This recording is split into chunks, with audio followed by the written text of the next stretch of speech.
A light but persistent rain continues to fall on Daytona International Speedway. They have brought the cars to pit road, withdrawn the yellow, and issued the red flag. Some of the cars have now been covered up, and no work is permitted on cars during the red flag. Matt Kenseth is the leader. He has led a grand total of 1 green flag laps tonight. Let's show you how he wrested the lead from Elliott Sadler in the 19 just prior to this last caution coming out.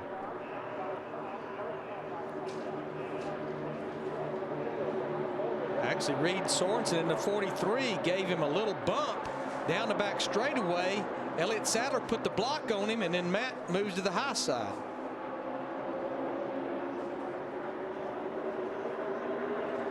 I think Matt gets a good push here from Kevin Harvick in the 29 Pennzoil.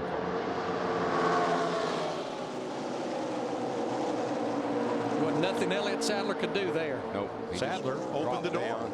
And as we say, you got to push, which means you're going to the front. So Sadler backed up to 5th place. Clint Boyer in the 33 also got by him as things kind of stacked up there. And then caution came out a little later in this lap. That 17 car started 43rd, dead last. Dick Berggren drafting Dale Earnhardt Jr. Well, I'm trying to keep up with him going down pit road. Junior, what happened out there with you and Vickers? I got a run on him, and he saw me coming. I had a big old run on him, and I went to the inside. I didn't try to make no late move and try to, make some surprise or anything. I just kind of eased on over, and he went to block me and hit me in the fender and sent us both off to sit me down toward the grass. And trying to recover my car, I got back into him coming back up the racetrack. But I don't hate it, for him, but everybody else got wrecked. Was that accidental? Yeah, it was accidental. I wouldn't want to wreck the field. I mean, he drove me down almost into the grass. I was just trying to get back up on the racetrack. And Jeff Burton and you had conversation. What was that about? Well, I was trying to get my lap back, and I made it 3 wide, put him in the middle sometime or another on a restart, and he got shuffled back toward the back and wrecked, and he was upset at me for making it 3 wide, and I should have worked with him, all that. But it's rain's coming, time to try to win the race. You know what I mean? Try to get him back on the lead lap. And we had a pit stop where our right front tire, I was told, was only 1 inch on the line, and I got penalized a lap for that. I don't feel like that's a fair trade, but maybe it's time we reevaluate that rule. And so I had to run hard. And, Vickers could have just held his ground. I had a great run. I was a lap car anyways. I wasn't battling for the lead, but he drove us down into the grass almost, and I didn't have much control over my car after that. And early in the race, you missed your pit entirely. What happened there? To me, look, if you look down this pit road, my sign's pink, and every other sign is pink. So, it's hard to see.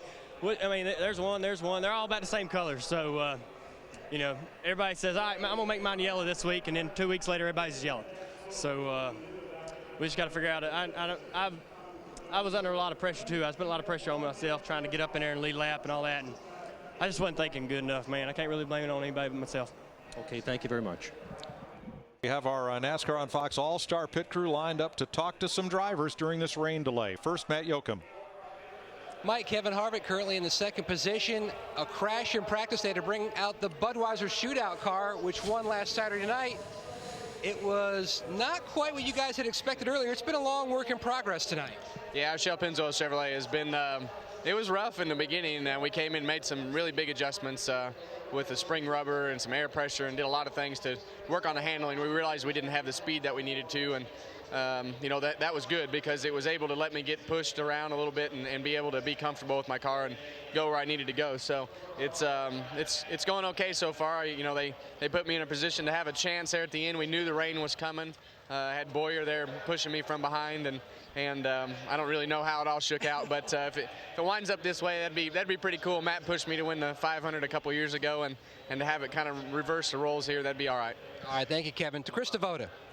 Well, A.J. Allmendinger is currently running 3rd in the Daytona 500. And I know you said for the last 2 years you've had to stand and watch 200,000 people cheer for someone other than you. How does this feel right now? The Valvoline Dodge, it's a fast race car. It's kind of one of those catch-22s. If it kept raining and we finished 3rd, I wouldn't be too sad with that. But I think we got a chance to win this thing, so I kind of want to go back to green. But Man, the car's been great all day. The pit crew has been unbelievable. They just came together literally 2 weeks ago. We just kind of threw everybody together, had some tryouts, and they've done great pit stops, just the whole team right now. So I'm having a lot of fun out there. This is what I've been missing for 2 years, so I'm excited to be here. And remember, he's auditioning sponsors slated to run just 8 more races this season. Mike? Has officially been declared final. It is over. So Matt Kenseth, Jack Roush, there is your Daytona 500 winner in the 51st running of the Great American Race, the 2009 champ. Matt Kenseth in a backup car, slipping through for the lead, and now the victory in the rain-shortened Daytona 500. And our Steve Burns is down there. Steve? Well, Chris, Matt Kenseth wins the biggest race of them all.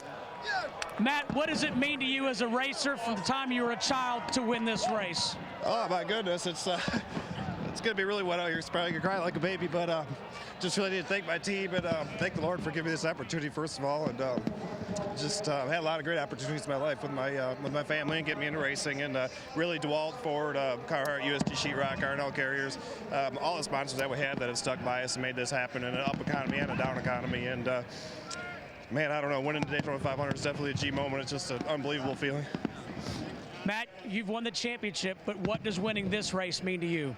I tell you what, after last year, winning a race means a lot to me. So it's really proud of these guys. It's Drew's first race as a Cup Crew Chief. That's pretty cool.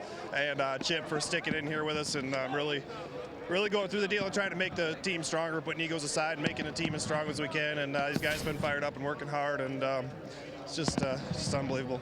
Matt, you had a great practice yesterday. You guys ran more laps than anybody else. You told me your tires look good. When you went to bed last night, could you envision yourself a Daytona 500 champion? You just never know what's going to happen. We've had some really fast cars at the Speedways in the past, and I've just never been able to figure out how to do the right thing. And today we're able to make the right moves. And you know, we got some weather, but yeah, we did race 400 and some miles, and or almost 400 miles, and was able to pull it off. So I was pretty miserable by Friday night because we just couldn't make our car handle. And this backup car is actually way better than a 500 car. And I felt pretty good going this morning, but I didn't dream we were going to win. Congratulations, champion. Let's go to Chris Myers. All right, so it's not raining on Matt Kenseth's parade from last to first. The former NASCAR champ, the Daytona 500, didn't win a race at all last year. He is celebrating in Daytona tonight. We'll have more on the Lipitor post-game or post-race show in just a moment.